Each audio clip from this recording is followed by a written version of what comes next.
So I'm going to take it really slow. Now I've got like that little bit of theory out of the way, so we can get kind of stuck into the approach for the ground zero. First we'll look at the pin from half guard. So our knee hasn't come out yet. Okay, so we'll just look at options to pin. Basically how to secure the top anchor on the shoulders, and then we can worry about getting our progression once our knee is out in another session. Okay, so first we'll start from the bottom, like hip to hip connection, why we do it, how we do it, and what it stops our partner from being able to do. Okay, spin you around. So like this side. So hip to hip, I want to connect my hip to Josh's hip. Okay, the reason why I want to do that is because it allows me to apply my weight effectively. Okay, so it really gives me a strong anchor point on his hip, and it closes the door to most of his options on this side. Okay, so the hip to hip position, I take my knee behind my hip line. Okay, so I would say it's like more like a neutral position. This isn't very offensive. Like when I'm on the bottom and people are on their knees like this, I don't feel like they're going to mount any sort of threat, okay, because they're not using their weight effectively. As soon as this starts to happen and the hip starts coming forward, that's when you need to really worry about the pressure being applied, okay? So it's a good indicator on the bottom of when your partner's looking to progress, okay? Hip to hip, front of my hip connected to Josh's hip, like so, okay? I'm looking to drive my hip in, okay, so it's not relaxed. I really don't want there to be space. That's a mistake that lots of people make. Okay, so I want to be as tight as I can. Yeah, and I'm in a position where my toes are engaged. Okay, I've got the ability to drive forward. See that my knee can come up and down off the floor. Like now, Josh is carrying my weight a bit more. Now I'm carrying it. Okay. The reason why I want it to be connected and tight is because I don't want this arm to get underneath. Okay, if I leave space here, then he's going to be able to underhook my leg. Okay, so if I'm doing this and my leg is open, he can dig underneath my leg and pull it up onto his shoulder. Yeah, so he's going to be able to progress his position on the bottom. So this is a underappreciated fight for most people. The near side underhook kills it, obviously, but you don't always have the near side underhook. Sometimes you have the head. So you should be able to deal with this arm by your hip to hip connection. Okay, it becomes a problem when they get elbow deep through the leg.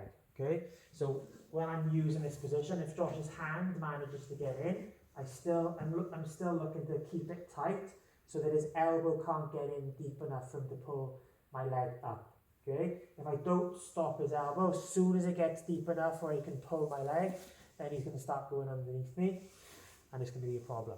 Okay, there are extra things you can do, cross your feet, whatever, but fundamentally, positioning wise, this needs to be tight so they can't use this arm.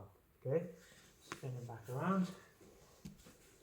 So again, fundamentals, keeping him pinned on his shoulders. We're going to look at using the pit hook.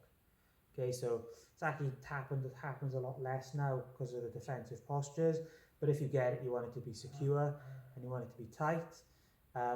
It should be enough of a threat where the pressure could get your partner to tap or go unconscious. Okay, so to get a strong pit hook, yeah, I'm looking to reach through, so my bicep is making lots of connection to the side of the neck, and I'm trying to drive it so that his ear comes to his shoulder. Okay, so I'm really driving forward, and then I'm looking to hook on his armpit. Okay, hence why it's called the pit hook.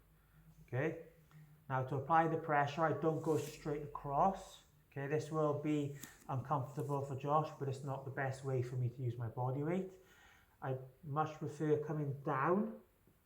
Yeah, so I take my shoulder and I bring it down to the sternum, and then I roll my body and I drive my body up at this angle. Okay, so this is just body weight that's applying the pressure, and you should feel like it's starting to restrict the carotid. Okay, if I wanted to use this to finish, then my toes in the mat would be what I'd be using to drive forward.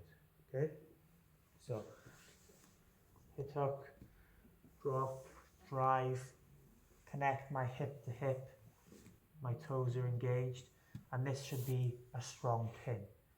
Okay, so if Josh tries to work from here, it should be very difficult for him to do anything.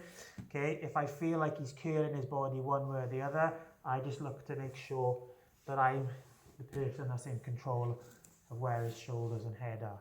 Okay, I can drag him around with the pit hook. Cool.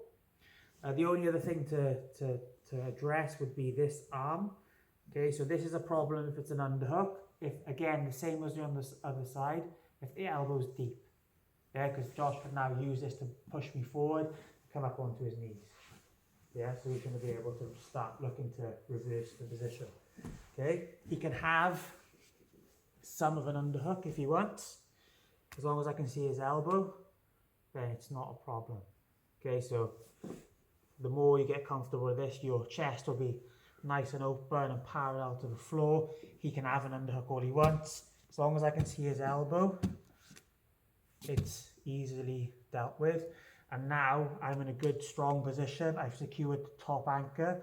My goal would then be to create rotation in the hips to get my knee out. Cool? So we'll just work on the pin first for today's session and just basically build up resistance trying to undo it. And then we'll look at the knee progressions in the next class. Okay? Go.